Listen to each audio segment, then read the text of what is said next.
Kuwait میں رہائشی عمارت میں آگ لگنے سے 40 سے زائد افراد ہلاک ہو گئے۔ کویتی میڈیا کے مطابق جنوبی کویت کے منقف علاقے میں ایک رہائشی عمارت میں آتش زدگی کا یہ حادثہ پیش آیا، جس میں 40 سے زائد افراد جل کر ہلاک ہو گئے، جبکہ 40 سے زائد زخمی اسپتال میں زیر علاج ہیں۔ مرنے والوں میں ہندوستانی ملازمین بھی شامل ہیں۔ میڈیا رپورٹس کے مطابق متاثرہ عمارت میں ایک ہی کمپنی کے 160 ملازمین رہائش پذیر تھے۔ حادثہ مقامی وقت کے مطابق صبح 6 بجے پیش آیا۔ میڈیا رپورٹس کے مطابق آتش زدگی کے بعد کئی افراد کو بچا لیا گیا۔ حادثے کی خبر ملتے ہی فائر بریگیڈ کا عملہ موقع پر پہنچ گیا، لیکن اس سے پہلے عمارت کافی حد تک جھلس گئی تھی۔ امریکہ میں گن کلچر کے نتیجے میں اٹلانٹا سٹی میں مزید 4 افراد کی جان چلی گئی۔ امریکی میڈیا کے مطابق اٹلانٹا شہر میں فائرنگ کے واقعے میں 4 افراد ہلاک ہو گئے۔ ہلاک ہونے والوں میں مشتبہ ملزم بھی شامل ہے۔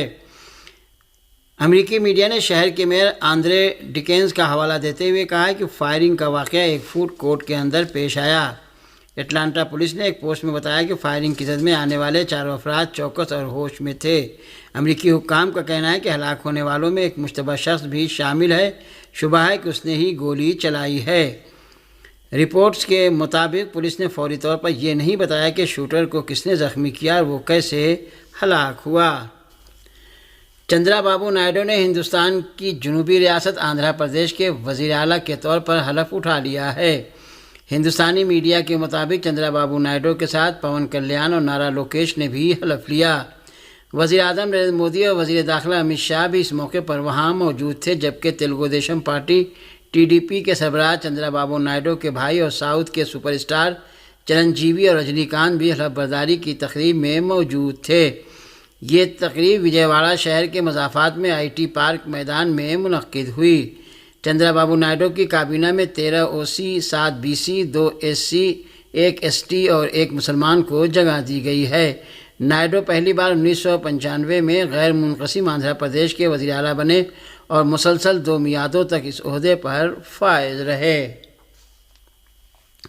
ہندوستان کے زیر انتظام جموں میں عسکریت پسندوں کے بڑھتے ہوئے حملوں کے پیش نظر ہائی الرٹ جاری کیا گیا ہے۔ ہندوستانی میڈیا کے مطابق گزشتہ 72 گھنٹے کے دوران جموں صوبے میں عسکریت پسندوں کے 3 بڑے حملے ہوئے، جن میں 10 یاتری، 1 CRPF جوان ہلاک، جبکہ 35 یاتری، 5 سیکورٹی فورسز کے اہلکار زخمی ہوئے ہیں۔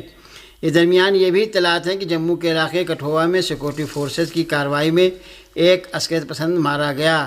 ڈوڈا کے چھترگلا علاقے میں عسکریت پسندوں نے TOB پر حملہ کیا، جس کے نتیجے میں سیکورٹی فورسز کے 5 اہلکار زخمی ہوئے۔ کٹھوعہ کے ہیرا نگر علاقے میں سیکورٹی فورسز اور عسکریت پسندوں کے مابین تصادم میں ایک عسکریت پسند اور CRPF کا ایک جوان ہلاک، جبکہ ایک عام شہری بھی زخمی ہوا ہے۔ پاکستان کی وفاقی کابینہ نے آئندہ مالی سال 2023-2024 کے بجٹ کی منظوری دے دی۔ پاکستان کے وزیر اعظم شہباز شریف کی زیر صدارت وفاقی کابینہ کا خصوصی اجلاس ہوا، جس میں دوران وفاقی کابینہ نے آئندہ مالی سال 2023-2024 کے بجٹ کی منظوری دی۔ کابینہ اجلاس میں کسانوں، نوجوانوں اور صنعتوں کے لیے پیکیج کی منظوری بھی دی گئی۔ وفاقی کابینہ نے نئے مالی سال کے بجٹ دستاویزات کی منظوری دے دی۔ تنخواہوں میں 25% اور پنشن میں 15% تک اضافہ کیا جائے گا۔ آئندہ مالی سال میں تمام تر اسکیموں کا اعلان وفاقی وزیر خزانہ اپنی بجٹ تقاریر میں کریں گے۔ کابینہ نے گریڈ 1 تا 16 کے ملازمین کی تنخواہوں میں 25% اور گریڈ 17 تا 22 کی تنخواہوں میں 20% تک اضافے کی منظوری دے دی۔ اسی طرح پنشن کی مد میں 15% اضافہ کیا جائے گا۔ دوسری جانب پیپلز پارٹی پارلیمانی پارٹی نے بجٹ اجلاس میں شرکت نہ کرنے کا فیصلہ کیا ہے۔ ذرائع کا کہنا ہے کہ پاکستان پیپلز پارٹی پارلیمانی پارٹی کا اجلاس چیئرمین PP بلاول بھٹو کے زیر صدارت ہوا، جس میں پیپلز پارٹی کے اراکین قومی اسمبلی نے بجٹ اجلاس میں شرکت نہ کرنے کی رائے دے دی۔ ارکان نے بجٹ سے متعلق اعتماد میں نہ لینے پر تحفظات کا اظہار کیا۔ غزہ میں جاری صہیونی دہشت گردی کے ساتھ فلسطین کے مغربی کنارے کے مختلف علاقوں میں بھی صہیونی ٹولے کے مجرمانہ اقدامات کا سلسلہ جاری ہے، جس کے باعث گزشتہ 2 روز کے دوران 12 فلسطینی شہید ہو چکے ہیں۔ محل خبر رساں ایجنسی کے مطابق صہیونی دہشت گردوں نے آج بدھ کی صبح مغربی رام اللہ کے قریے بدرس سمیت غرب اردن کے مختلف علاقوں پر حملہ کیا، جس کے نتیجے میں درجنوں فلسطینی شہید و زخمی ہو گئے۔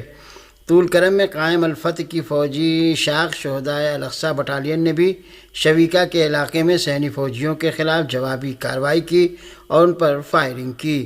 شہدائے الاقصی بٹالین کے دستوں نے سرائے القدس گروپ کے تعاون سے ناہلوس کے مقبوضہ علاقے میں صہیونی فوجیوں کے ٹھکانوں کو بڑی تعداد میں مارٹر گولوں سے نشانہ بنایا۔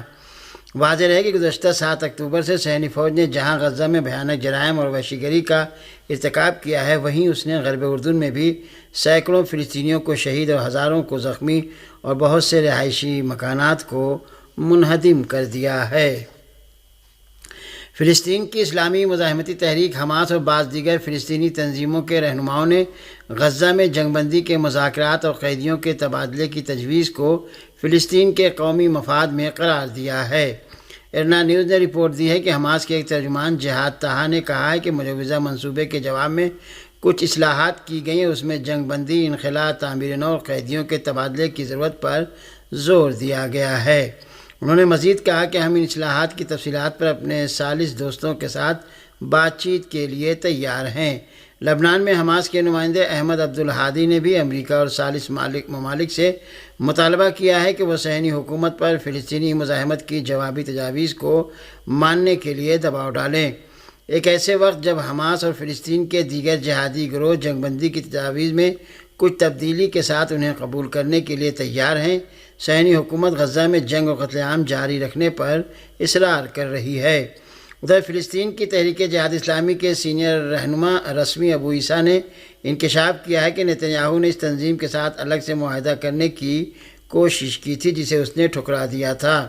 انہوں نے مزید کہا کہ فلسطینی مزاحمت جارحیت کو رکوانے اور صہیونی فوج کو غزہ سے نکالنے کے لیے کوشاں ہے۔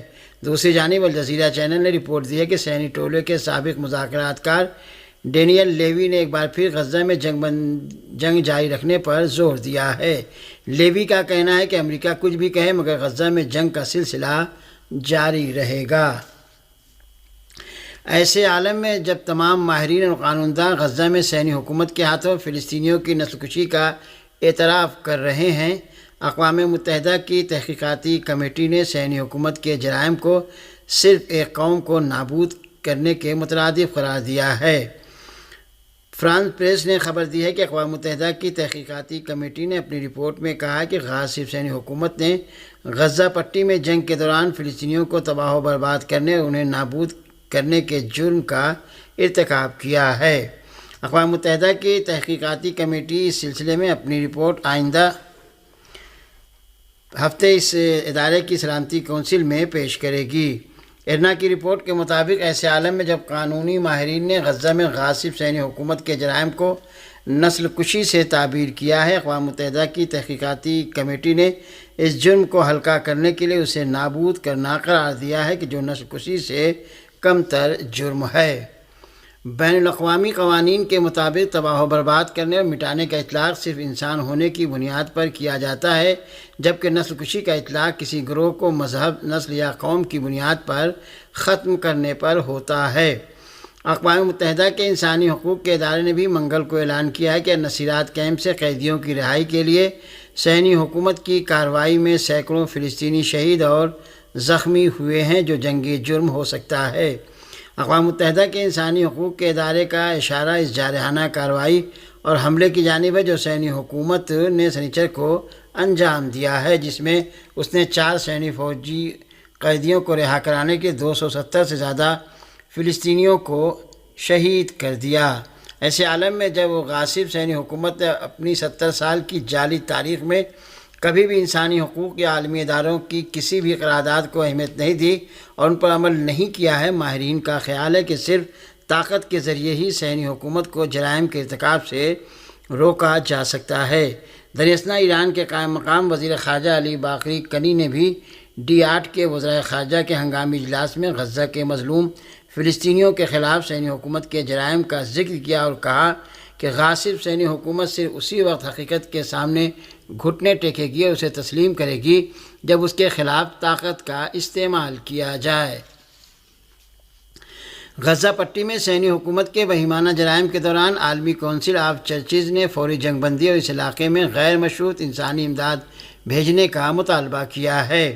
موصولہ رپورٹ کے مطابق سوئٹزرلینڈ میں واقع چرچز کی عالمی کونسل کے ہیڈ کوارٹر نے گزشتہ روز ایک بیان میں اس بات پر زور دیا ہے کہ غزہ پٹی میں جنگ اور وہاں کے مصائب و آلام در حقیقت اس خطے میں اسرائیلی فوج کے اندھے اقدامات اور بین الاقوامی انسانی اور اخلاقی ضابطوں کے بنیادی اصولوں کی پاسداری نہ کرنے کا نتیجہ ہے۔ مذکورہ عالمی کونسل نے کہا کہ جنگ بندی غزہ کے مصائب و آلام کے خاتمے کا باعث بنے گی۔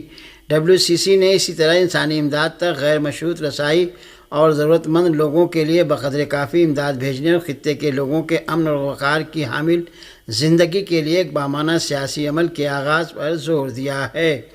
غزہ پٹی پر صہیونی حکومت کی جارحیت کے آغاز کو 8 ماہ سے زیادہ کا عرصہ گزر چکا ہے اور یہ حکومت روز بروز اپنے اندرونی اور بیرونی بحرانوں میں مزید گھرتی جا رہی ہے۔ اس عرصے کے دوران صہیونی حکومت نے غزہ میں قتل عام، تباہی، جنگی جرائم، بین الاقوامی قوانین کی خلاف ورزی، امدادی تنظیموں پر بمباری اور وہاں قحط مسلط کرنے جیسے گھناؤنے جرائم کا ارتکاب کیا ہے۔ حزب اللہ لبنان نے مقبوضہ شمالی فلسطین کے طبریہ علاقے پر پہلی بار 100 میزائل فائر کیے۔ فلسطینی مجاہدین نے بھی صہیونی حکومت کی جارحیت کا سخت جواب دیا ہے۔ ارنا کی رپورٹ کے مطابق مقبوضہ شمالی فلسطین کے طبریہ پر حزب اللہ لبنان کے اس میزائل حملے کے بعد اس پورے علاقے میں خطرے کا سائرن بجنے لگا۔ المیادین ٹی وی چینل نے اس میزائل حملے کی رپورٹ دیتے ہوئے اعلان کیا ہے کہ مختلف قسم کے میزائلوں کی اتنی بڑی تعداد کے ساتھ اس طرح کا یہ پہلا حملہ ہے جو حزب اللہ لبنان نے مقبوضہ شمالی فلسطین کے طبریہ علاقے پر کیا ہے۔ صہیونی ذرائع ابلاغ عامہ کی رپورٹوں کے مطابق مقبوضہ شمالی فلسطین میں الجلیل کے علاقے میں مسلسل دھماکوں اور خطرے کا سائرن بجنے کی آوازیں سنی جاتی رہی ہیں اور اسی طرح ہتھیاروں کی رافائل کمپنی حزب اللہ لبنان کے میزائلوں کا براہ راست نشانہ بنی ہے۔ حزب اللہ لبنان کی اس میزائل حملے کے نتیجے میں سفد شہر کے بیشتر علاقوں کا پانی اور اسی طرح بجلی منقطع ہو گئی۔ فلسطین کی سما نیوز ایجنسی نے بھی رپورٹ دی ہے کہ صہیونی فوج کے میرون ایئر بیس اور اس کے اطراف کے علاقوں من جملہ جبل الجرمق پر زیادہ میزائل گرے۔ دوسری جانب فلسطین کی تحریک استقامت کے مختلف گروہوں نے غزہ کے اطراف میں صہیونی حکومت کے ناہل اوز فوجی مرکز کو مارٹر گولوں سے نشانہ بنایا۔ فلسطین کی تحریک فتح سے وابستہ الاقصی بریگیڈ نے اعلان کیا ہے کہ جہاد اسلامی فلسطین کے فوجی بازو سرایہ القدس کے ساتھ مشترکہ کارروائی میں صہیونی حکومت کے ناہل اوز فوجی اڈے کو نشانہ بنایا گیا۔ الاقصی بریگیڈ نے اسی طرح اعلان کیا ہے کہ غزہ کے جنوب میں نتساریم علاقے میں صہیونی حکومت کے فوجی ہیڈ کوارٹر کو بھی 107 قسم کے 2 راکٹوں سے نشانہ بنایا گیا۔ شہید القاسم کے مجاہدین نے بھی اعلان کیا ہے کہ رفح شہر میں الشابورہ کیمپ میں غاصب صہیونی حکومت کی ایک بختر بند گاڑی کو بم دھماکہ کر کے تباہ کر دیا جس میں کئی صہیونی فوجی ہلاک اور زخمی ہو گئے۔ صہیونی ذرائع نے بارہا اعتراف کیا ہے کہ صہیونی حکومت اپنے فوجی جانی نقصان اور تعداد کے بارے میں خبروں کو بری طرح سے سینسر کرتی رہی ہے جس کی وجہ سے صہیونی فوج کے اس جنگ میں بھاری جانی نقصان کی پردہ پوشی اور مقبوضہ فلسطین میں اسی طرح کے جانی نقصان پر اندرونی طور پر سامنے آنے والے رد عمل سے پایا جانے والا خوف و ہراس ہے۔ ان ذرائع نے اس سے قبل انکشاف کیا تھا کہ صہیونی حکومت اپنے زخمی فوجیوں کی جس تعداد کا اعلان کرتی ہے وہ اسپتالوں میں موجود زخمی صہیونی فوجیوں کی تعداد سے مطابقت نہیں رکھتی اور اسپتالوں میں ایڈمٹ زخمی صہیونی فوجیوں کی تعداد اس سے کہیں زیادہ ہے کہ جس کا اعلان کیا جاتا ہے۔ اسرائیل کے ٹی وی چینل 12 نے اس سے قبل اعلان کیا تھا کہ صہیونی حکومت نے اسپتالوں کے عہدیداروں سے کہا ہے کہ فوج سے ہم آہنگی کے بغیر کسی بھی قسم کے اعداد و شمار بتانے سے گریز کریں۔ اور آخر میں یہ خبر کہ امریکی عدالت نے صدر جو بائیڈن کے بیٹے ہنٹر بائیڈن کو نشے کی حالت میں غیر قانونی اسلحہ خریدنے کا مجرم قرار دے دیا۔ ولیمنگٹن کی عدالت نے ہنٹر بائیڈن کے خلاف نشے کی حالت میں اسلحہ خریدنے اور اس سے متعلق غلط بیانی کرنے کے تینوں الزامات درست قرار دیے۔ تاہم عدالت نے ہنٹر بائیڈن کو سزا سنانے کے لیے ابھی کسی تاریخ کا اعلان نہیں کیا۔